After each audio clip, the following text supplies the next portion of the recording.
Good evening, everybody.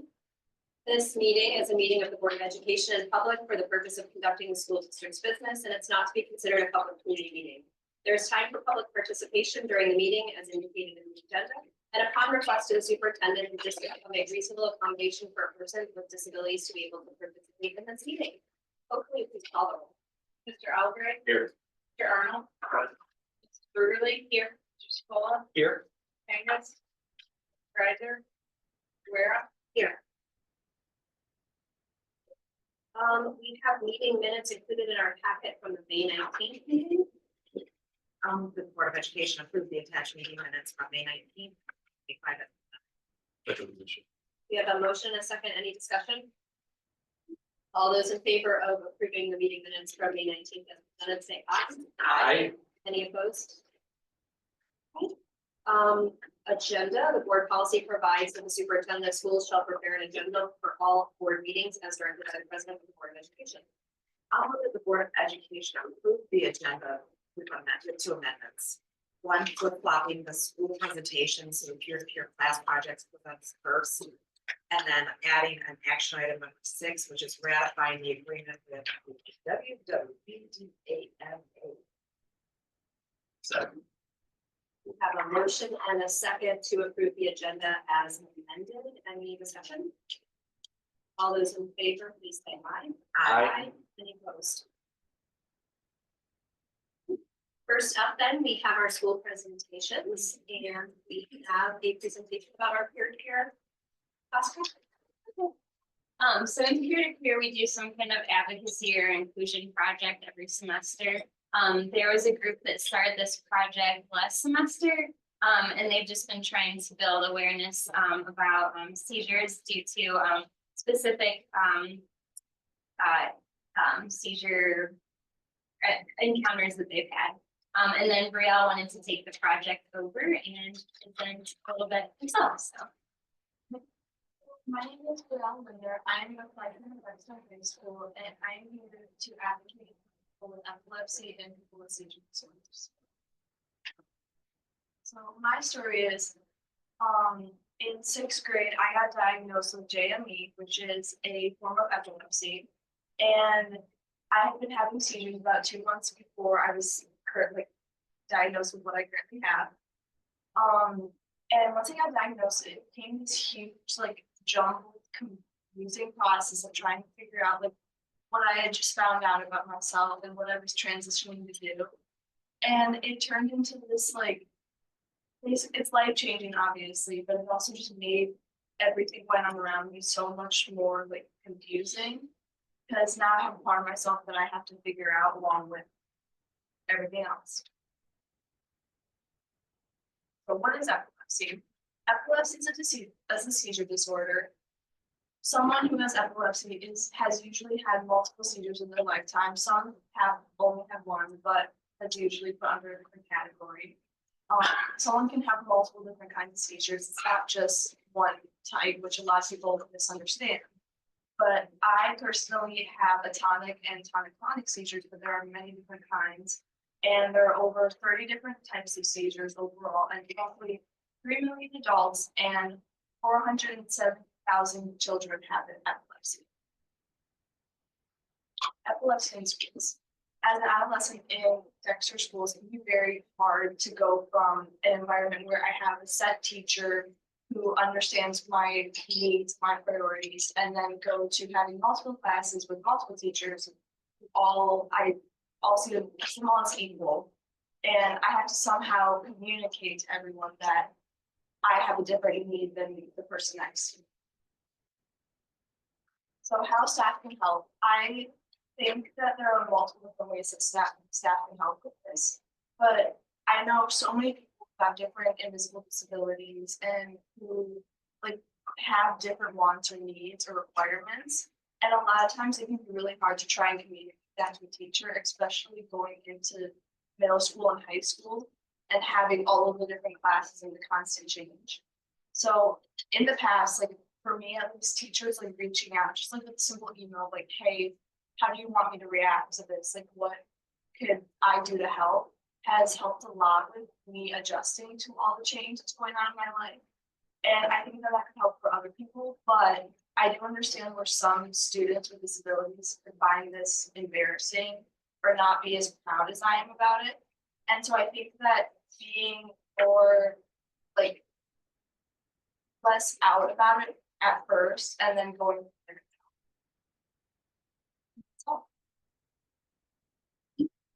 That's great, thank you. Good job. This is something you've been working on all semester, that to raise awareness? Yeah. What kinds of things do you guys do in class? We work with different people with who are neurodivergent and have disabilities, and it definitely brings a lot of like knowing how the inclusive Dexter is just in general, but also knowing that everyone has a different need, has a different like way of adapting to the world. And it really opened my eyes to like how different everyone is. Were you diagnosed late or?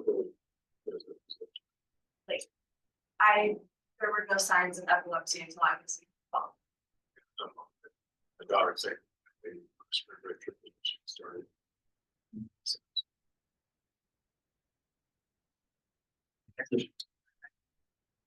I was just gonna ask if you found large community of other students or teachers Yeah. that are a good resource for you. Yeah, I think there's a lot of misconceptions. A lot of people that aren't educated on it think it's a deficiency, mental deficiency, or anything like that. You reach the whole gamut. And you know, I have a son that has it as well, so he was late diagnosed like yourself. So I really feel what you went through. I thank you for presenting it. Thank you very much. Thank you for having me.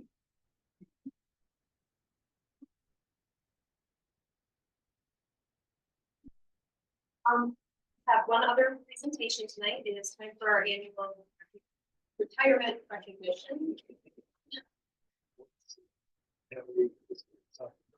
Oh, oops.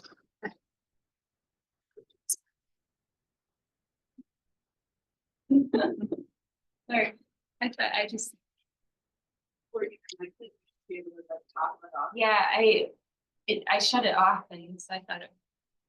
But I guess I have to turn it over.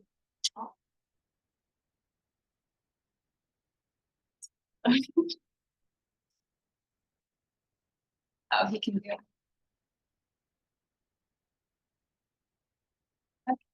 All right, tell me when they did go.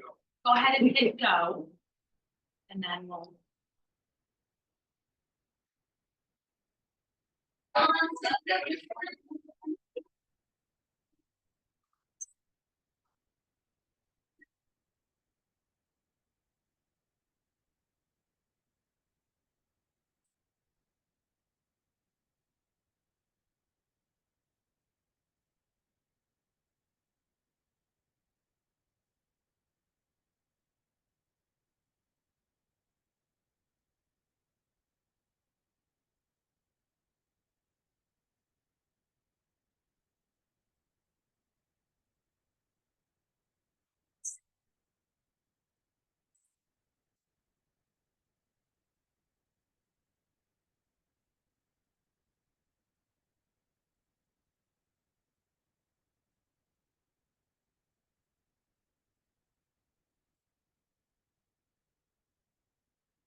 But we pulled together some data, some little fun facts to share with you about our retirees and our employees, their years of service. So our top 3 retirees this year, Diane Romeo has 40 years with Dexter. Dan Henry has 36 years with Dexter, and Katie C has 31 years with Dexter. The total years of service of staff celebrating landmark anniversaries, 940. So we add all the years up over 5, 10, that's a lot of years with Dexter. Total years of service for our retirees, 613, with an average of 23 years for each of our employees that are retiring this year. And the total years of service for all of our employees is 5,943 about. And I just wanted to end this with a really nice quote for all of our staff who come to work every day to support our students. Every child deserves a champion, an adult who will never give up on them, who understands the power of connection and insists that they become the best that they can possibly be. And that was by Rita Pearson, a third generation educator and champion for students.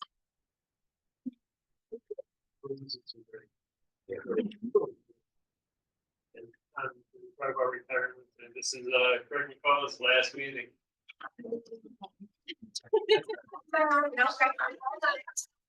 Yeah. But on Monday.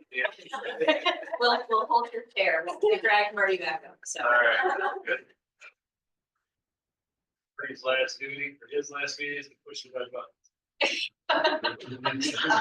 Yeah. Watch carefully what you have to do, just watch carefully. No pressure. Oh. Just your It's like you've been magic, your doing it for 2 magic. years. See, this thing. It's like your nameplate on the. Oh. Where do I? Yours is. Is it? Other be like tiring. Yeah, happy retirement. Walk out and leave. Yeah, you can stay. Oh, I step you wrong. Oh, yeah. It's just saying, I just want you to forget. I just, for those of us that are old enough in the room, this is how we used to change the TV channel. It was, we were you. Channel 2. And then channel 4, you had to get up, turn it for everybody, for all the amazing technology that you could do. Well, I just want to say, I'll miss Craig's insight. He stepped into a role that was so needed at the time, and although we missed you as a principal, we loved having you here. So thank you for everything, Thank you. and I'll wish you happy birthday. Yeah. His last gift before he goes is the scoreboard will be started. It's gonna be big. It's great.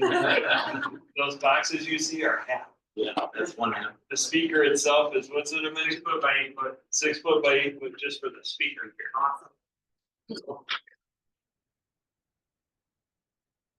All right, this is our first opportunity for public participation. Each speaker is allotted a maximum of 5 minutes for a total of approximately 30 minutes unless otherwise notified.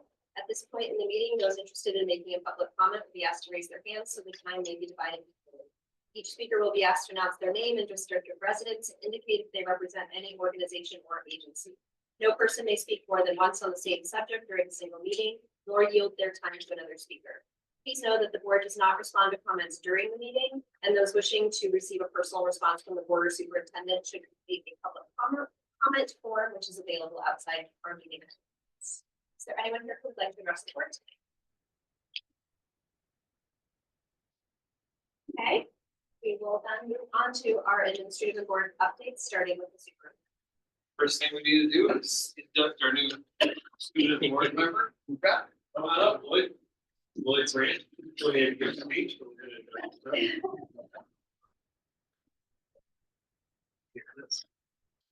All right, ready? Repeat after me. I do solemnly swear I do solemnly swear that I will support the Constitution of the United States that I will support the Constitution of the United States and the Constitution of this state, and the Constitution of this state. that I will faithfully discharge the duties I will faithfully discharge the duties of the office of school trustee of the office of school trustee of the Dexter Community School District of the Dexter Community School District according to my best ability. according to the best of my ability. Congratulations. You're official.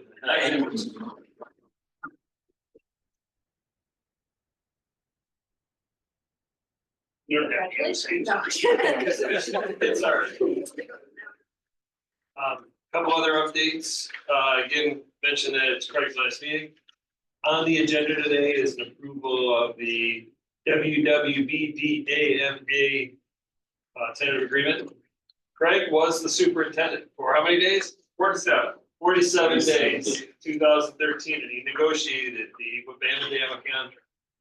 But as they moved from, was it IUOE? It was IUOE. They moved from International Union of Operating Engineers to self-represented. And which meant their contract was null and void on June 30th. Craig took over as the superintendent and had to negotiate a new contract before school could start. So. Yeah, it's really kind of fitting that that's on. And I want to thank Marty for 2 years of great service. Awesome job at keeping us up to date on what's going on in buildings and setting everything up. It's been great having you. Wish you luck at Ohio Northern. What's your major again? Creative writing and marketing. I knew the creative writing, but I knew it was something. That'd be awesome. Bond planning has started. So we're working on the contracts with TMP, Granger, and working with Beckett, Raider with no work for you. We're doing preliminary planning. Gonna need to set up a facility committee meeting sometime in the next several weeks. Just to start getting organized with big pieces. When we get to the contracts that we've done, that'll be a big piece. The other things that we'll have to set up is approving what goes in each series. As of right now, we're still kind of sorting out that based on market numbers, things like that. And then what projects will talk through series one, conceptually what projects will be in different bid packages, timelines, and then change order processes, things like that. Get moving. Probably won't see any big projects in state approvals for quite a while. State approvals are 3 months behind. So by the time everything's drawn up, we'll do that process. What we're working on right now is preliminary work. Like we walked the Elbridge and baseball, softball, soccer spaces today with architects. Walked spaces last week. With Coach Witt, high school administrators about the addition in the front and secure access. We're meeting every Tuesday. Continue moving along. We've had 2 weeks. We're going as fast as we can. Most likely, you will be asked to vote to place or to sell bonds. We'll sell them in late October or early November is the tentative timeline you're looking at. You're going to have to vote in July or August or maybe September at the latest in order for that process to take shape. That'll be the first 60 to 65 million work. So we'll get that moving along. Just to give you an update where it's going to go. There's a whole lot. You do a lot of planning up front, but then once it passes, you do the rip. So then you can say, okay, now here's how it looks. Here's how we're going to negotiate fee structures. All these things. Senior Center, we have a certificate of occupancy as this weekend. They will be moving soon. We'll have a lease coming to you in the near future. So they can move in. That's cruising along. It looks great. Can't wait to take her look for a tour. And then we finished school on Wednesday. Feel free to join us. We have a food truck rally at 11:30 to 2 right outside here. Feel free to stop by. Marty, you can stop by. Don't bring.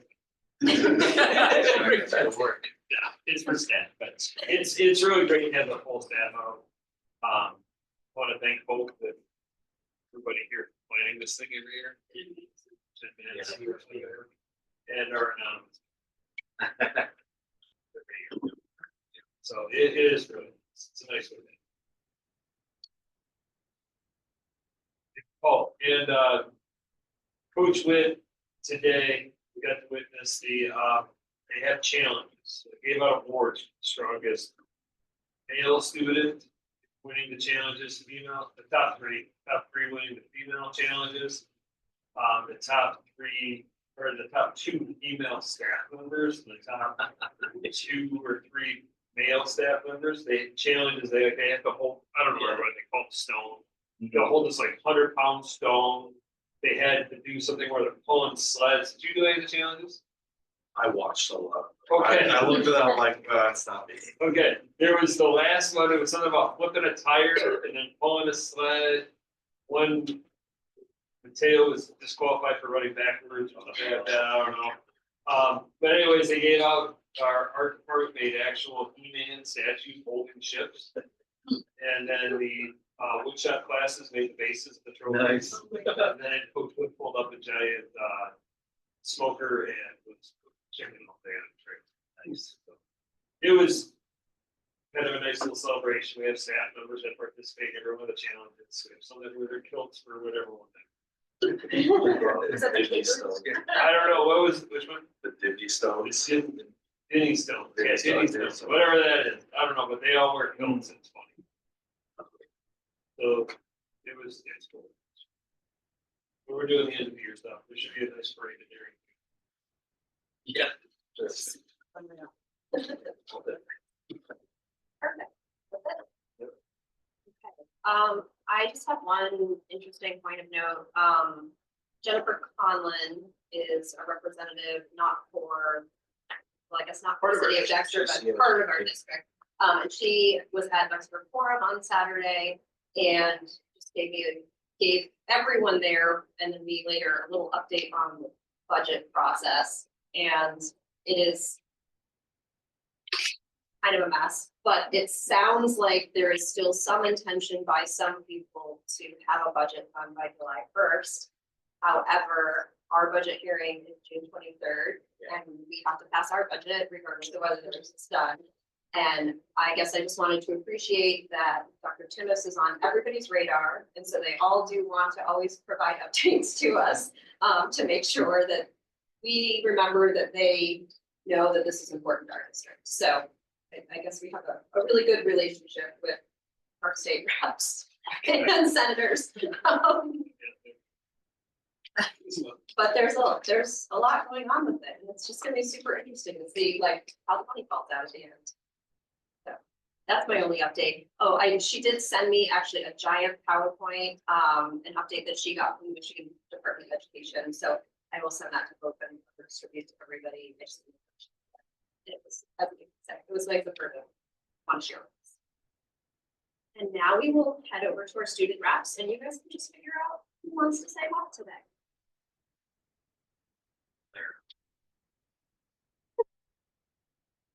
So obviously school ending, so there's not a ton going on, but Friday drama had their gala where they announced all their officers and the plays for next year. So they're doing Macbeth in the fall, Susan Cole in the winter, and then Singing in the Rain for the last senior spring show. So get excited for What was this. the word? Susan Cole. It's- Susan Cole music. Yeah. Dr. It's very. This past weekend, tennis went to states.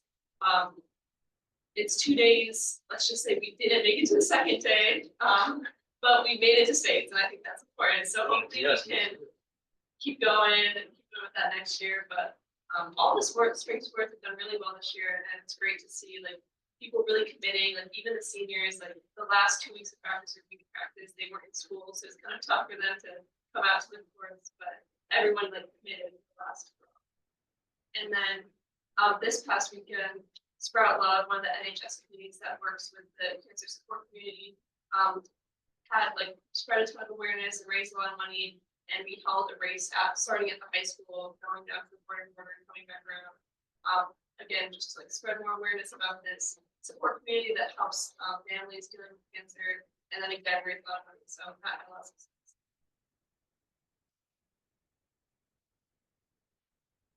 Anything you missed? I'll jump in.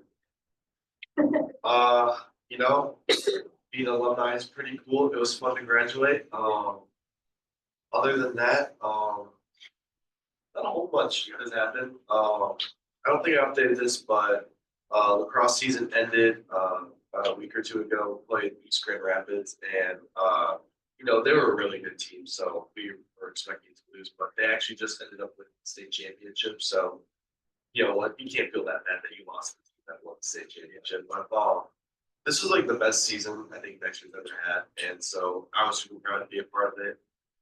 We had 4 players be nominated for All-State and Academic All-State, so that's great. We're just going to grow the program. Just so much to be proud of, for lots to look forward to in the future. But yeah, just really looking forward to Boyd. It's gonna be a great year to the board, and I'm just grateful for my time here, grateful that I got to sit with you. Yeah, thank you. All right. So let's move on to consent items then. They're quickly approved in bulk. We have some new hires and assistant principal hire. Move that the Board of Education approve the consent items. We have a motion and a second. Any discussion? All those in favor of approving the consent items in bulk say aye. Aye. Any opposed?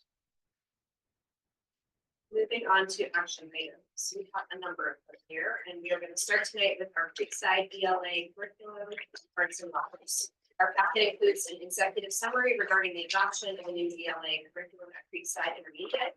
Executive Director of Instruction Ryan Reeder and representatives of the Creekside ELA Committee will present the curriculum and have any questions. Sure. Push the button and I'll grab.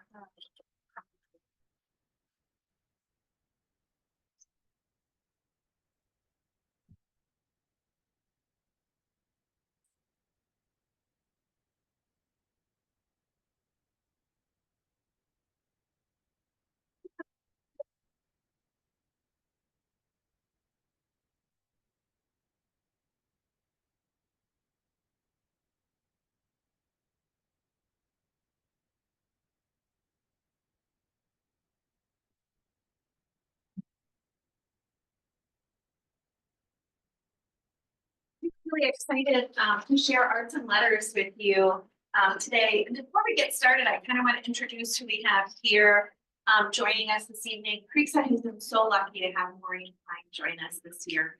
Maureen's been our Dean of Students and Literacy Coach and has led the Creekside team through a lot of this work. And we have Jen Supez and Christy Newsome, who have piloted some of this work, and so they'll be able to answer some of the questions that you might have about arts and letters. Why we did this? Well, we took a look at our data, which is where we always start when it's time to make a decision. And we're doing good, but we're not doing great. So we really wanted to take our literacy to the next level. Also, we're really working on these common curricular resources. Ryan did a great job at our last professional development talking about alignment, horizontal and vertical alignment. And so this was our opportunity to take a look at what we're doing and continue the work that you've seen happen young 5s through 4th grade so far.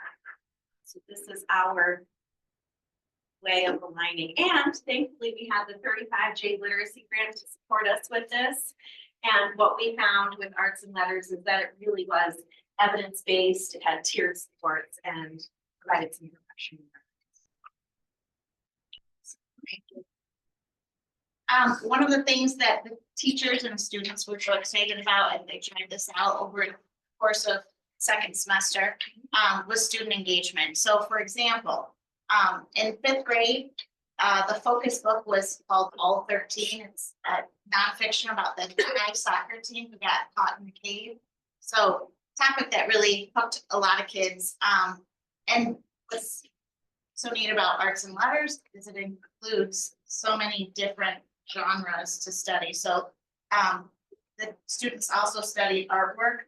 The second photo there is called Ghost by Rachel Whitehead. So, and the last one is called Rubbing by Do Ho Sa.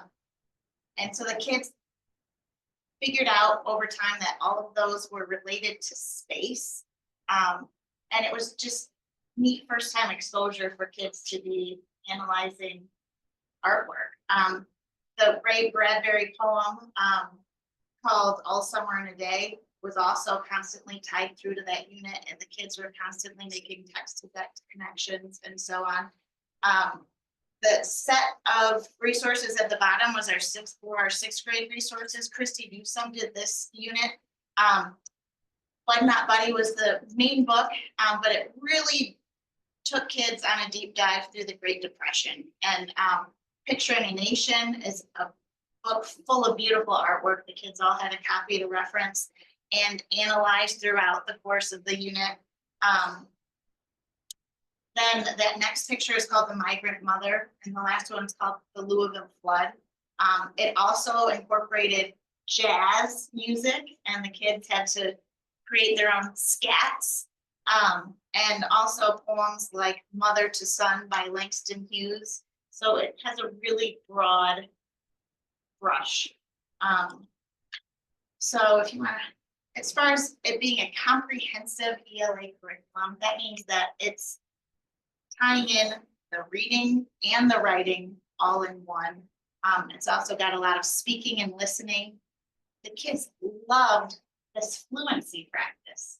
The kids would reread the same text multiple times with partners with different focuses on pace, on punctuation, on voice. And it was so neat to listen to the audio of so many of these kids.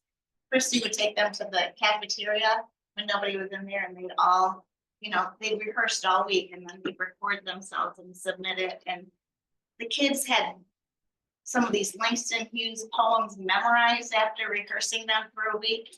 And, you know, these are things that will be ingrained in them going forward. Intentional assessment plan. There was a lot of reflection for the kids to do. There were, in those Learn books, the floppy skinnier books, you'll see that there are really clear rubrics and checklists, so kids understand how they're going to be assessed. It shows the kids lots of exemplars of, you know, at level writing and superb writing, and the kids are looking at those things and piecing them apart and trying to improve upon them and find the different strengths. Those Learn books that the kids had really were awesome supplements to everything. There were extra articles and all of their resources could be in one place. And what was really cool too is that this is so much pencil paper work.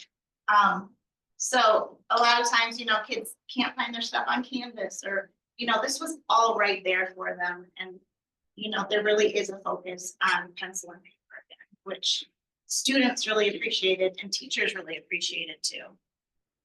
So,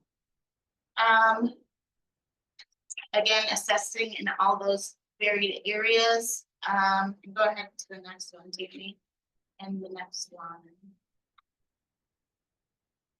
Instructional design. The kids got to know the routine of these lessons. So for example, every unit starts with a bookend and ends with a bookend, reflecting on the same experience before there's much background knowledge, and then at the end. So these bookends were neat. The kids know that there are wonder lessons that go with each unit. They're organized lessons and reveal and distill lessons. So the kids, go ahead, Christy, they got excited whenever We they got saw. excited, the note lessons, they knew some new text was coming. That's when the Langston Hughes poem would show up, or the jazz song. The note lessons are gonna be something new, something fresh that we haven't seen before. So they did get to anticipate what's today's lesson, what's the name of it, and they would, you know, what's coming. So it's we actually had to pull name sticks. I said, who wants to be interviewed about this unit? And everybody wanted to be interviewed. So we pulled name sticks and we interviewed 3 kids, and they just jumped in on top of each other and started reciting these poems together. And it was just neat to see the excitement, just because this was a different organization than any previous ELA experience that we had. So we're excited about it. On a side note, Ann Arbor is also adopting this curriculum, K-6. So we communicated with them about potential shared resources and needs like that too. So here's our approximate timeline. We would like to submit the order July 1st. There are digital materials currently available as part of the pilot process. They are revamping all of their digital materials, and they would be available to all of our teachers July 7th. So teachers would have some summer time to start wrapping their heads around what they'll be delivering the next year. The physical materials we would anticipate arriving in August. PD, 6 hours of PD for the teachers before actual opening day so that we'd be ready to roll things out by September 2nd. In addition to it being a phenomenal interdisciplinary resource, there's a lot of excitement at the Creekside level amongst the staff about having a common resource that they can work collaboratively. Because of us offering multiple pathways of grading for a number, Gradient Pinnacle Summit for a number of years at Creekside, staff haven't had the opportunity to collaborate around the curricular resource in a long time. So I know the staff have really enjoyed getting to see one another and meet one another as ELA teachers, as math teachers. So I know there's a lot of excitement amongst the staff as well. So just to recap, we're excited about improving student literacy skills and student engagement. This 35J grant has been really great as far as helping to sort of give us some momentum to get going in this direction this year. Student engagement has been off the charts. Like Brian said, we're excited about the horizontal alignment to finally have many colleagues to collaborate with, all doing the same thing. The ELA review committee started meeting in the fall. We put together some goals and reflected on those goals throughout the process, and everyone was unanimously excited to move forward in this direction. So thank you for considering. Questions? Chrissy and Jen, you guys wish anything about your experience with it? I think I would just second the student engagement piece. My kiddos have been through, units of study in the fall, we piloted EL a little bit, and then just seeing them with arts and letters and how engaged and the connections they were making between the art, the stories, the history, as readers, as writers, like it was so beautifully integrated into all of that. It just made for a very complete picture of what we were. Sounds to me like they touch on history. Yeah, it's very much historical. That's what art is. Yep, yep. People. Great. I think another thing we've heard from staff that they really appreciate is every publisher will tell you that their curriculum can be taught in 90 minutes or 120 minutes. It always goes over. This is intentionally designed for 60. And while we're going over, we're close. We're close. And in a really tight school day where we have a lot of content to cover and a lot of learning to do, I think the teachers have really appreciated the efficiency that we're in and out and kids are learning a lot in that time. So they've really been thoughtful. The developer and the publisher previously had another curriculum called Wit and Wisdom. Yeah. This is the next iteration. So they've learned and they've taken the best from Wit and Wisdom, which has received a lot of glowing remarks. And this is their newest version called Arts and Letters, which has been trimmed down and improved. Ann Arbor has loved it, their opportunity to pilot, and our teachers have as well. So we're excited about what's to come. You just answered all my questions. Oh, good. Exactly. How long and how large was the pilot? So there were four of us that were piloting. Classes. Four teams. Yes, four. So then.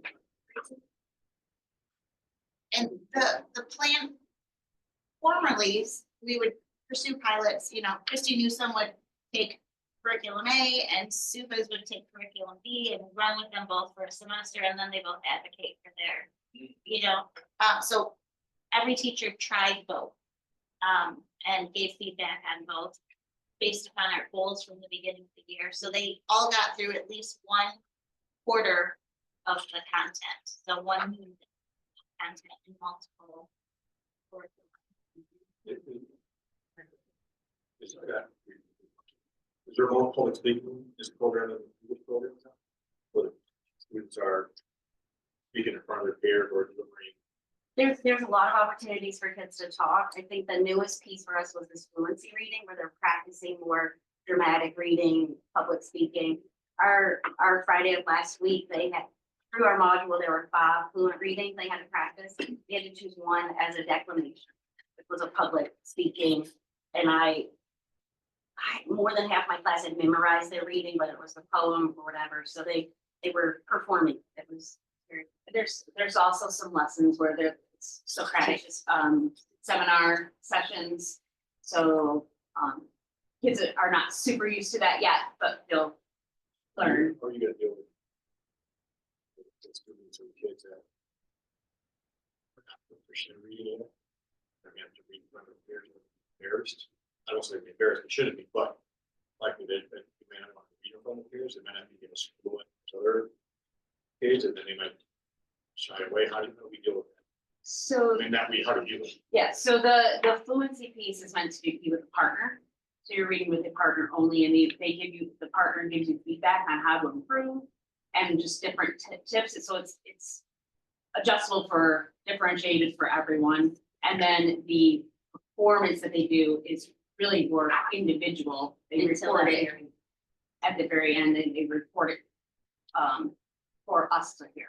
But I like to. Skills. Yeah. And the writing, like, is that they do in person or block, or how do they want to write? I'm a big fan of person. Yeah, you know, the state's moved away from cursive, it's no longer a standard, and we are not teaching cursive to the same way that we once did. There are pockets of cursive being taught, but systematically, we're more teaching block handwriting as well. That's one of the things we really love. We love that this program emphasizes putting a journal in front of kids' hands and that they're putting paper or pencil to paper and actually writing out responses. For so many reasons, developmentally, we think it's important. Because of technology and AI, we think it's important. So we really love that there's an emphasis on kids actually creating writing that they can see, that they can touch. And I personally love that every lesson, it wasn't like we were having a reading unit, then a writing unit, and then another reading unit. It's every single lesson Yep. has a reading, a response to reading, and then a writing component. Every single lesson, and they're so beautifully interwoven. It's For you, Yes, sir. they said here you do a K-5 evaluation. We're specifically on K-3, should be the third year of that program. Where we, you don't have to tell me that, what happened, but kind of. I want. Yeah, I'd be happy to come back and show specifically each of those programs and where we're at in K4. We are seeing nice gains and nice growth in K4 as well. I think one thing that we're also excited to see as well is now that we have addressed some of the foundational concerns at K4, the ability of readers that will be coming into Creekside. Creekside is still experiencing some students with some foundational gaps. So Maureen and the team have been working really hard to provide support intervention, fill those gaps. But as we continue to see success with foundational skills, we anticipate fewer and fewer students needing more and more intense intervention at Creekside, which is definitely. You already start to see a little bit of got the gap before, we're going way down there, then jumped up. Yeah, I think we're on a positive trajectory. Again. I'd be more than happy to put something together specifically about. Yeah, of course. And just one more thing, as far as struggling readers and writers go, our special ed department's really excited about getting everybody on one page so they can support kids universally. There are also specific lessons in here that are called prologues. And so they're pre-teaching. So for example, a teacher consultant could pre-teach a lesson that goes before lesson 5, which will really help front load things so their students are ready for those bigger concepts. And so it's very thoughtfully done.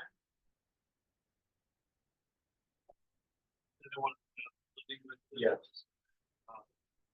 Yeah, it's a bit of a braided model. So because 35J allows us to provide support for tier 1 curricular resources at kindergarten through 5th grade and training for staff kindergarten through 5th grade, we had to split Creekside being a 5th and 6th grade building. So staff who do teach 5th grade or are affiliated with 5th grade in any capacity will fall under the purview of the grant. So we're able to charge about 2/3 of the expense to the grant. The other third will come from our fund balance that will support specifically 6th grade teachers and 6th grade materials. Yeah, it does. I just have one final question. I think this looks great and I think it looks amazing. I'm glad those students are excited and I'm glad that teachers are here supporting it. That's all the kinds of things that I think the board wants to hear. I do just wonder if you could give us a little bit of background just in terms of content wise. What do we have now that we're switching from? I mean, there are a lot of, great books up there. I'm just, when someone says, hey, they're not doing this book anymore, it's helpful to us to just sort of have an understanding of like what we have now. So Absolutely. So once upon a time, Creekside was all on units of study. When Summit at the time, when there was a division and some classes went Summit route, Summit had their own in-house ELA curricular resources for probably 5 or 6 years before they brought on EL education. Our fifth grade teachers taught EL education for 2 years. This last year, our sixth grade teachers taught EL education for 1 year. So we were able to support them with that. EL education is a well-respected, well-ranked curricular resource. We reviewed it in kindergarten through fourth grade. So it's definitely something that we considered. We had teachers use it all year. We had teachers pilot it as well. The general feedback was that the pace and the engagement was not what we needed nor wanted. They're great titles. They're great books. They're books that kids typically enjoy. They were taking a very long time to get through. Some of the instructional practices, so you heard Jen talk about how the reading and the writing were integrated really closely. We weren't seeing that as much with EL. So one thing that Tammy and I had talked about when absolutely, and teacher usability was a huge part as well. EL is a free resource. So some of these open resources, they're not organized very well. We purchased the EL books for teachers to use. There's 7 different teacher manuals and each one of them says reference the other. So teachers were getting really lost and frustrated with materials. Digitally, they're not organized much better. There are hundreds of PDFs that teachers have to navigate to get to what they need versus having a really thoughtfully organized book, just the teacher usability. So we purchased some titles. They're great books. They're going to still live in the classrooms. Kids will read them on their independent reading time. So no regret there. But I think our staff is really excited to consider the possibility of arts. Important to note too, we did survey the staff. Yep. And when we did, all staff were interested in moving forward with arts and letters.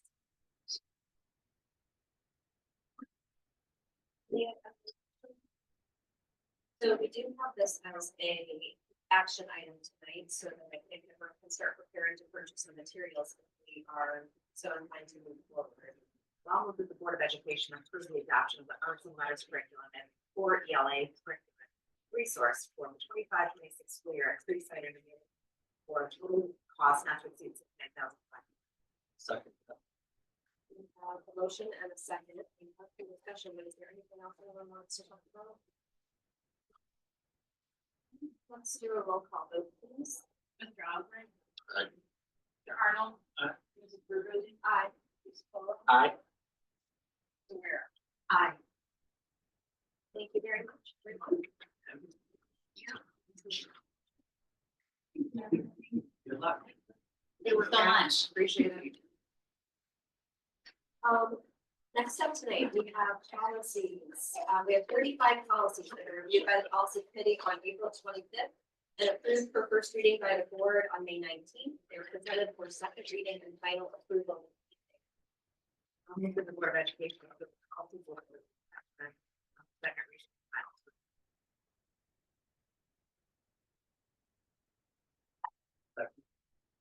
We have a motion and a second to approve all of the policies for second reading and final approval. Any discussion? Let's do a roll call vote, please. Mr. Arnold? Aye. Aye. Mr. Paul? Aye. Rivera? Aye. Mr. Belgrade?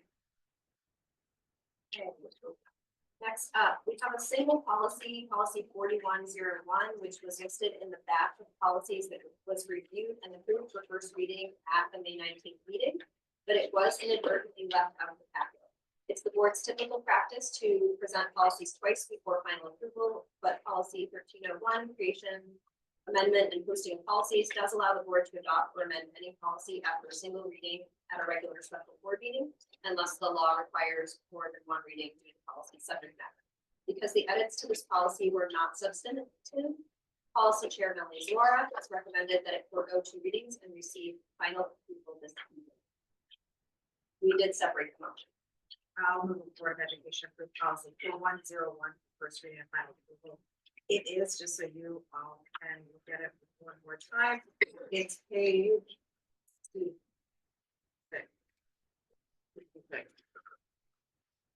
Thank you, Hope, for highlighting. Sorry, I need to.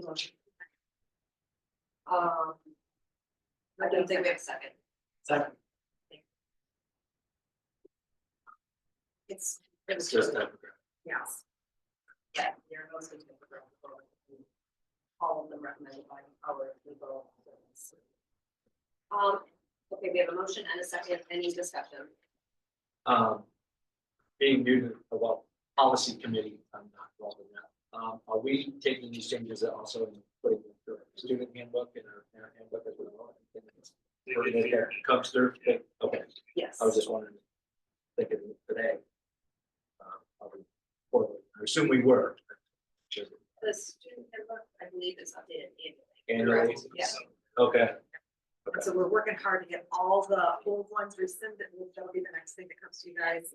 All the old ones getting rescinded that are duplicative. Okay. And the new ones, and we're trying to clean it up, so we have a Yeah. clean policy. It's there's a lot of work. It's been about a year and a half. We got, I mean, the manual itself on this thick on paper, and we've adapted it very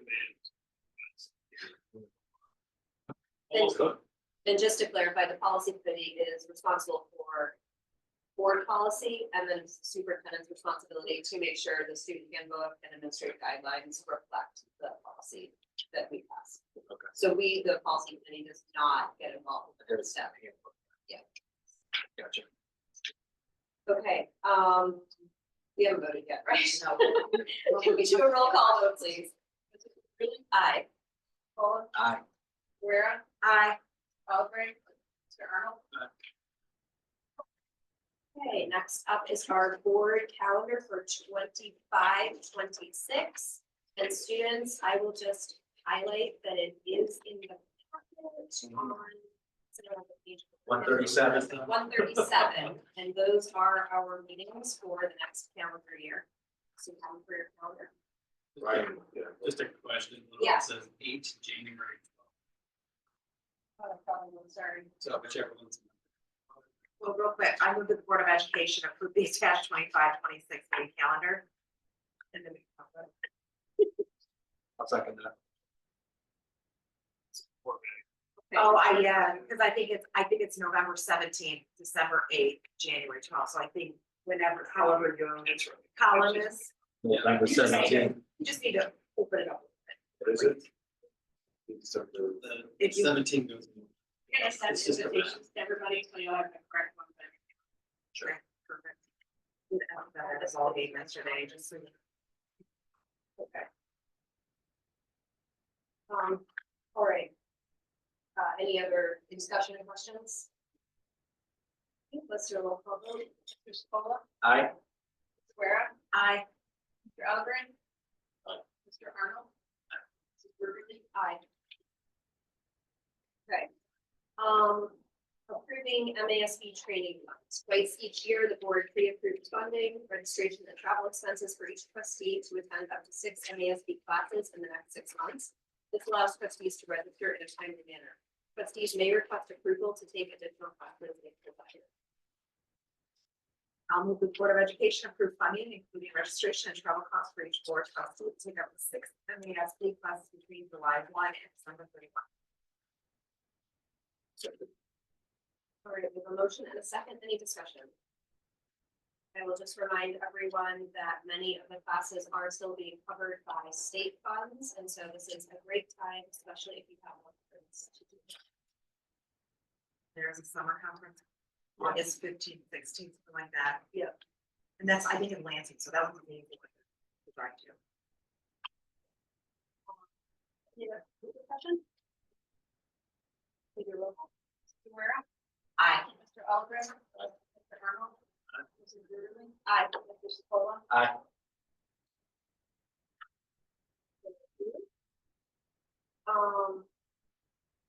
Next up is ratifying the WWEGAFA agreement.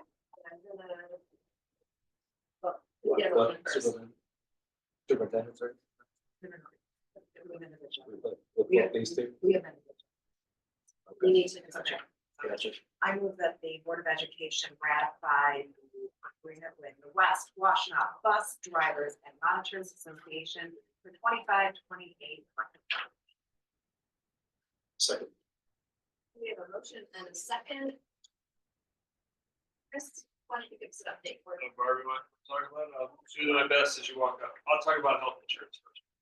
So the bus driver association, or really small. The majority of our district belongs to our Mesa Insurance through a consortium of school district groups.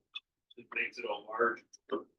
It's across Blue Shield Insurance, but what happens is we're with Manchester, Saline, Dexter, Whitmore, Lane, consortium. So we're able to pull all of those districts together for our utilization.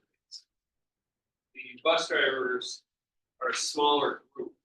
We have 22 or so bus drivers, and about half of them take insurance. So what happens is when you have that small group, the volatility of rates, it's really, we did a couple of years with rates skyrocketed. So we need to provide bus drivers stabilization rates. We're able to work with, thanks to Jess, her leadership, work with Mesa, be able to permit the bus drivers to go into that larger pool. There's good and bad. The good is it's a large pool. Actually, it's all good at the end. Everything So like pool drives down the cost to some degree. to some degree. However, the structure of Mesa is that if you opt out of insurance, you still have to take what's called back dental, vision, and for this group, life insurance. So what we're doing, we currently have bus drivers who don't take anything, so they have no insurance payment whatsoever.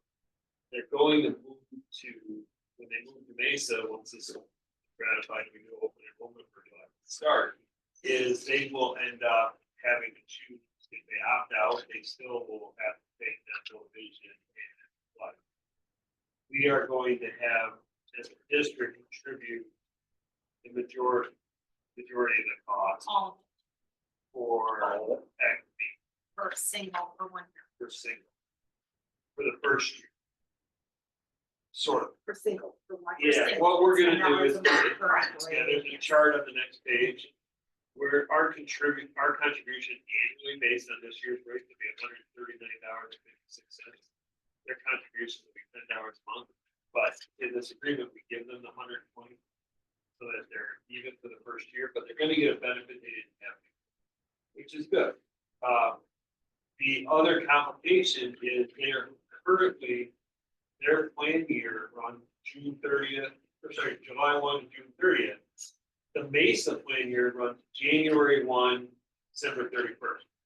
So we had to put together packages that allowed them to get something at a low cost deductible. Deductible will start over again. For them, it starts over July 1, and then it's gonna start over again January 1. So they're gonna have 2 open enrollments. They're gonna have one this month for July 1, and then they're gonna have another open enrollment through the rest of the district in November for January. So it's a fairly complicated transition, but it does stabilize and reduce their costs significantly. Like we had for these plans, the coverage is actually pretty solid. And compared to their current cost, single is gonna save what employee contribution is $1,000 or something a year less for single. And then full families, we do have a couple bus drivers take full family. It is $6,000 to $10,000 less for them to get full family coverage. Significant drops. But it's pretty nuanced. I want to thank Christy for all her work, Jess for all her work, and Bart for all her work to get it to this point. And then there's other stuff in the contract. So We reduced the pay schedule from 6 steps to 3, and hopes to recruit and then retain our drivers and monitors. And then thanks to Craig's good work in 2013, we had one language change which added moms having giving birth, allowing them to have they're thrilled with the language changes. Well,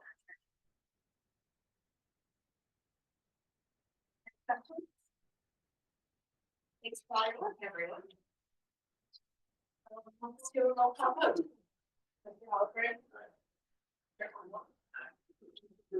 Aye. Aye. Aye.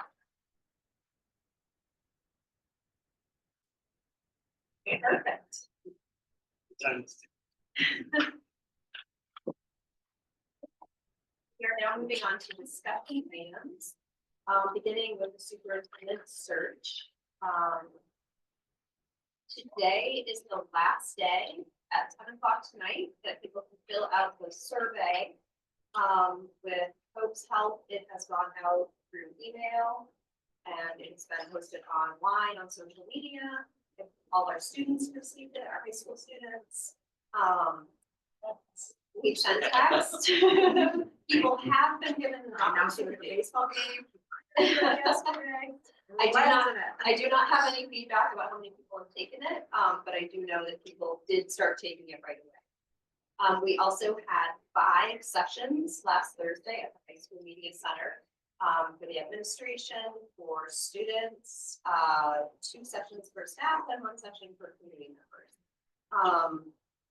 And so our consultant will be pooling all of this information, putting together everything we heard and bringing to us a draft of the profile for the candidate that we are looking for. And we will have a chance to give feedback on that profile and talk with them at our meeting later this month. Also, we will have a timeline hopefully at the end of that night. And if you did not get my email yet, I know I have just a few responses. I am trying to collect if you have dates that you know you're out of town, if you can send those to me so that we can try and start with a calendar that's relatively okay. That would be great. And otherwise, we have not moved forward too far until we meet with them. So I think that's it for that. And then we can move on to the WISD CTE millage resolution. And I'm just going to turn it over to you to start. So this has been about a year-long process of the ISD is sort of researching village. One of one at the end of the we've done significant work with businesses.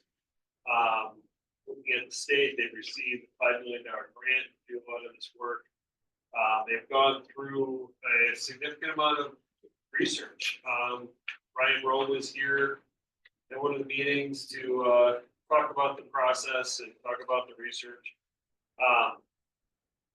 The WISD board is looking to put a ballot proposal, number ballot for 1 mil support for tech ed in the county and for experiential learning. So it's not just 11, 12 grade earlier.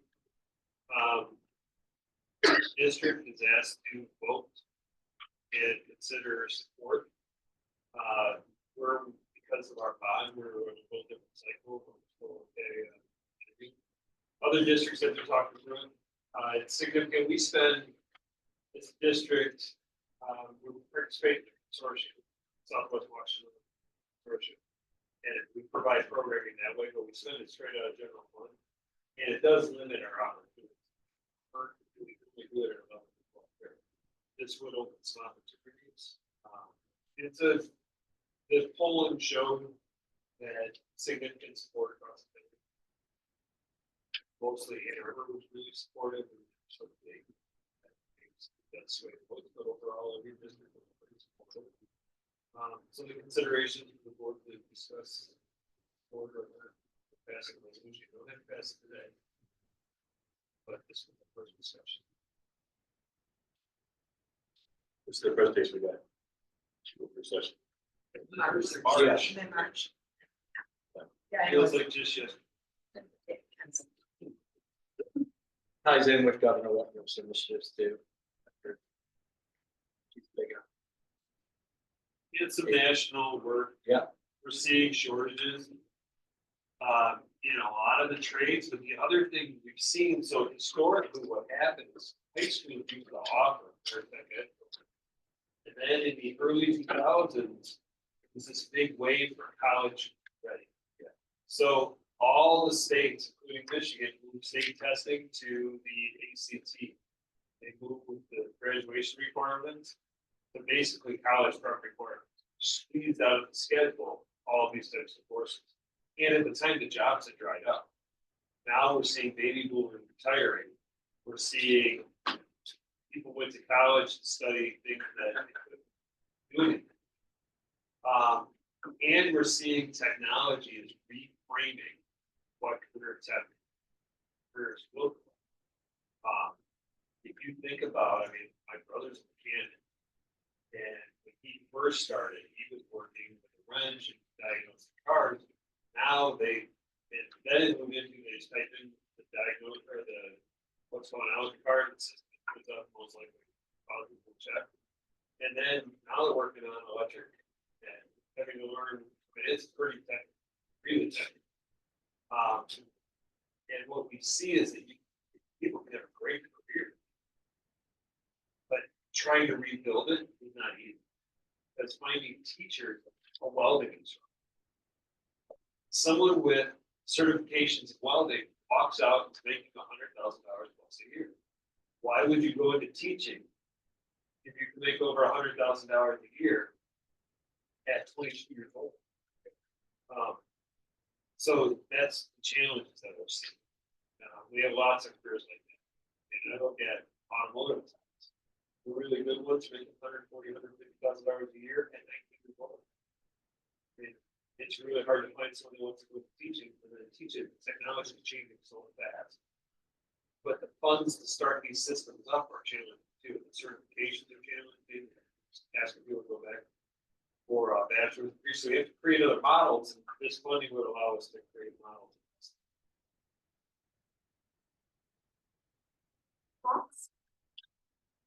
CTE is really near and dear to my heart. This is exactly what I did in my junior and senior year in high school. I left school half a day, went to what was called courses at that time. Same kind of deal. And I did architecture and CAD, and did that half the day my junior and senior year.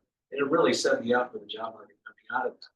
But I also had the pleasure of knowing exactly what I wanted to do. So when Chris said that, the funds would open up to earlier than junior and senior year, I think that's really valuable, that kids can explore a little bit and not feel so locked in. Yes, because if you're not locked in, then you are giving away some of that college, skills that you're going to learn in IB or whatever.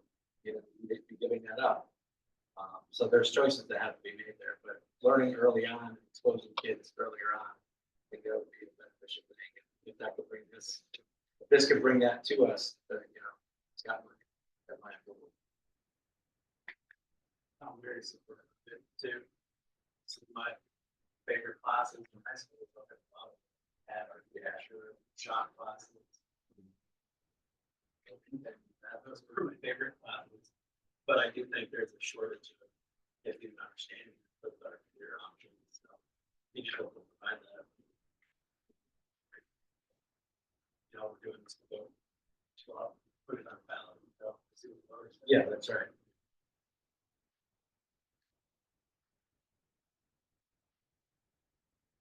You say that they have a bill for program yet.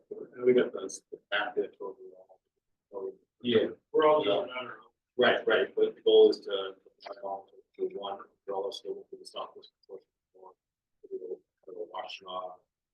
You make it more logical instead of what every given year. Most likely more of an east side, the county, and west side of the county hubs. And then some will be roughly, like building trades, makes sense to have multiple building trades. You're doing something highly technical on cybersecurity, you might only have one smaller set. Toyota is helping fund some programming out their headquarters over on the east side of the county. We have opportunities down in Manchester for some agricultural type programming. It does allow us but funding the court. That's what we're doing. Right now, it's just paying our share per kid.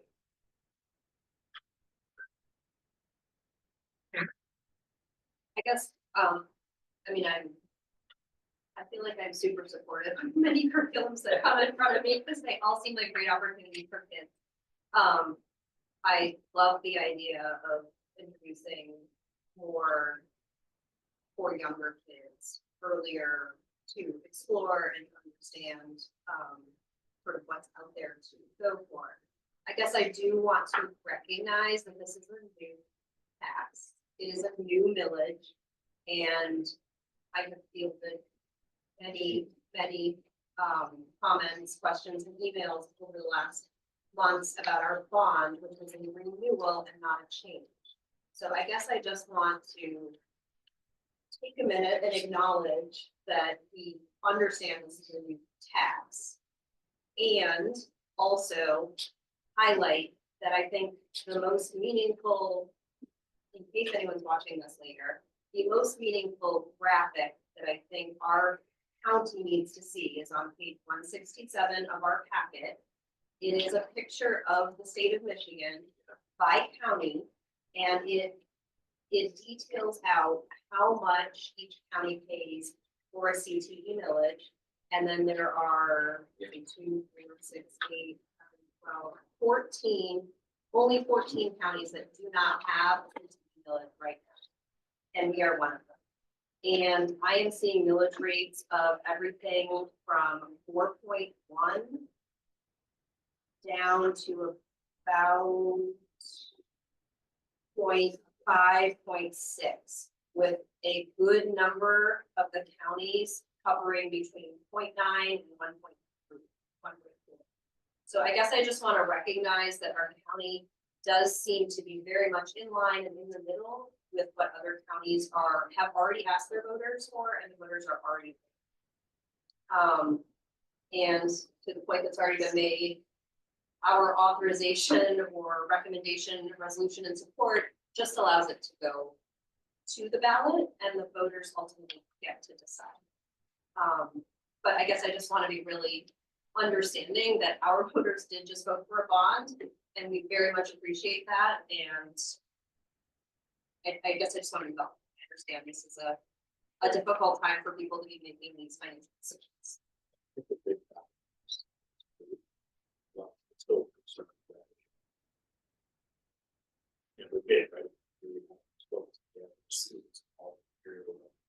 I think that's what the question was. Make sure that gets your thoughts, smaller districts. Rural areas. That's a later. Sure. But I mean, Dexter's had CTE for. It's been in place, it's not, it's a new program. And I think that this broadens potentials for the students and. Yeah, but I get what you're saying, but I think. Dexter's will do. I think there's a lot of community for alternative career paths for kids, so we've seen John that. Sure, there are a lot of jobs.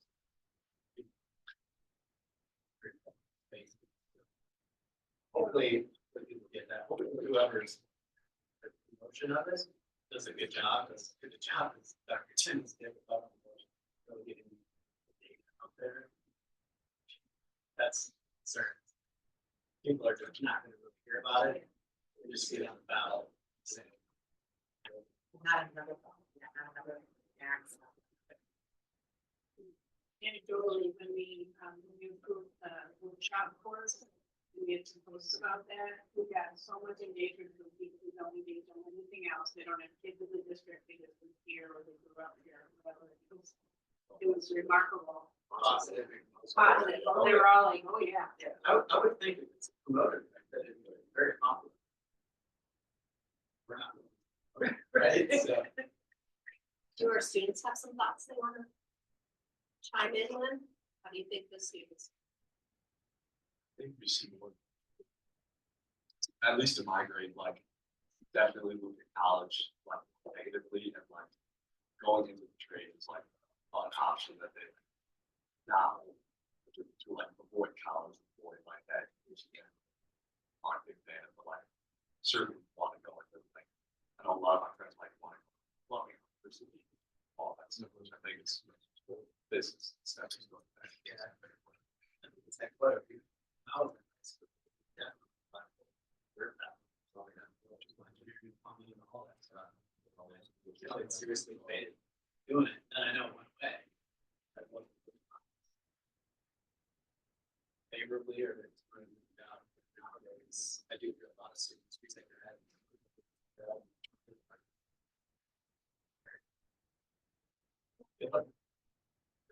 When you say like earlier, like around what grade do you think that one of it is? We can do things as early as elementary. There are models out there. Early on in this exploration, we started sharing with the county models where you start in elementary school. Kids exploring it takes time. Middle school, we do some dabbling, but we do more. We can have funds to be able to buy the materials. Like you guys were in middle school, boy, you benefited. When you were in middle school, in Mr. Semple's class, a lot of that stuff we bought in 1995 when the building opened. And then we started buying some new stuff. Would have been the year, would have been great. So it does take money to be able to give the opportunities. Ideally, be able to, depending how districts use the funds, create some new opportunities where it's not necessarily a 2-year class that you can explore. That's where the real thing is. See it, love it, it's different hands-on approaches, you know, whether it's soft, whether it's down.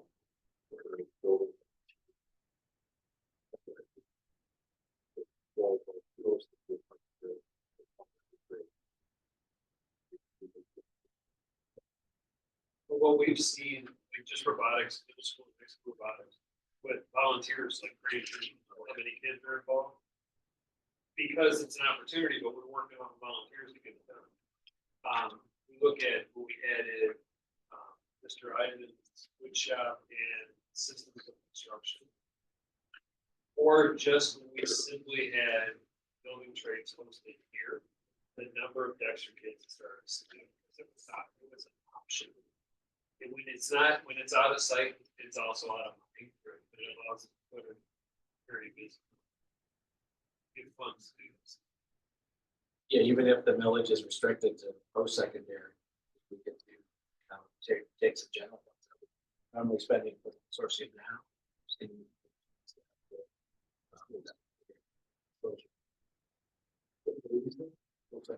I think he meant. High school, nine. He meant like yeah. after middle school. Secondary, Yeah. secondary. So I knew what you meant, Not post-secondary. after.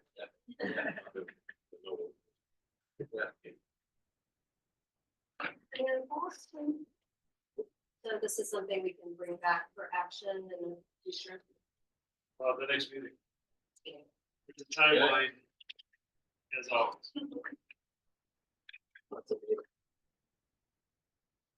All right, we are now to our second opportunity for public participation. Is there anyone who would like to address the board? Moving on to board comments. Chris, but I would call having this day, high reaches 27. I know this couple years ago, actually, come out with all. It's all, I'm not questioning about it. Remember a couple years ago, there was staffing, trying to find teachers. Is that gonna be, we're gonna be good? We're doing okay. All right. We're hitting. I'm marking that down and then. Barb says we're good.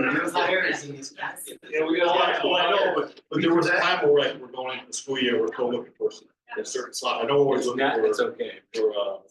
We're in a really good spot right now. The retirees, the number of retirees is a lot, but when I think back, this group would have been hired at about the same time I started. And there were a lot of jobs. There was a big wave of retirements, there were jobs all over. And we, all the pension system that was built that if you did for 30 years, that you would be eligible. So there's a big number that are eligible. We're good. Yep, Craig's there too. Remember the years, I mean, there were jobs everywhere. We're good. Back to comments, I would like to thank all of the people that were involved in the commencement. It was so smooth, got so many compliments for you taking an axe to your speech, you take it, like, that was, the parents were like, and you guys got us out of there, and it started drizzling like about the last 20 grads, like, that was great, and so I think everybody was really happy that we could get it. Of course, the year that we move it later to avoid the sunshine is the year that we have to move it up. Maybe You know next what? year, You've gotta be step- flexible. But it went really well, and it was just, well, I just really love Just want to congratulate Craig. Retirement, thank you for all your service. Craig, congratulations to all the retirees and new hires.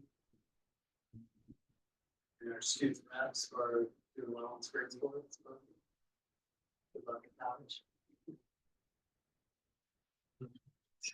I wrote down a reminder here. I'm sure most of you've gotten an email from, Comptroller Dingle about that town hall. Just want to bring that up. Monday, June 16th, 6 to 7:30 at the high school. And then the state reps and Mississippi Dingle. So, And then if you are going, they were looking for RSVPs. yes. And I heard that if you want to see, you should. Okay. Very good. It is a hot ticket apparently, and there is a need.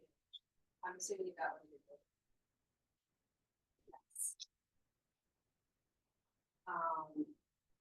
Okay.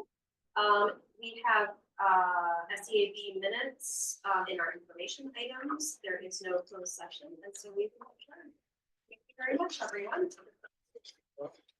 Wait, Thank you, Craig, Craig. some question right about